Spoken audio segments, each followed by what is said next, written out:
So guys, mahilig ba kaya mag-shopping or mag-add to cart? May nabalitaan nga tayo na ang Shein outlet sa Ajman ay grabe ang presyo guys. Bida-bida tayo, syempre pupuntahan natin yan. Just like that, andito na nga tayo sa Shein outlet dito sa Ajman. So tara, pasukin natin. So ayan na nga guys, naglalakad na tayo papasok sa loob. So ang dami din nakikita kong mga tao sa labas. Abay, syempre sa loob din. So tara, pasok na tayo. So ayan, pagbungad mo nga guys, talaga naman ang makikita mo na agad ay yung mga cosmetic brand. Or should I say cosmetic items. So grabe talaga guys, ang dami mga items. Tinatignan nyo naman yung mga concealer, foundation, that is worth of 10 dirhams lang guys. Una na nga natin ang mga cosmetics sa halaga lang na 5 dirhams to 10 dirhams. Yes mga beshi ko, tama po yung narinig nyo, nasa 5 dirhams to 10 dirhams lang po mga yan. Grabe talaga, sobrang dami kang pagpipilian kung anong brand ang gusto mo or shades ang gusto mo. So ayan na nga mga eyeliner, andyan mga lipstick, meron din sila.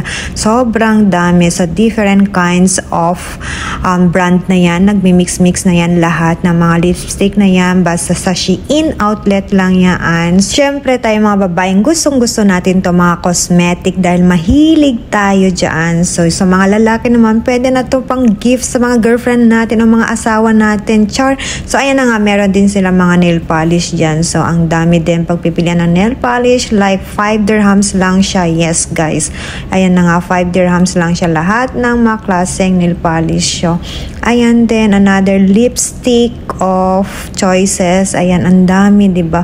Huda lipstick, meron din sila. So guys, talaga ang dami kang pagpipilian dyan. Mga 10 dirhams lang yan. Ayan din mga eyeshadow, mga 10 dirhams din yan.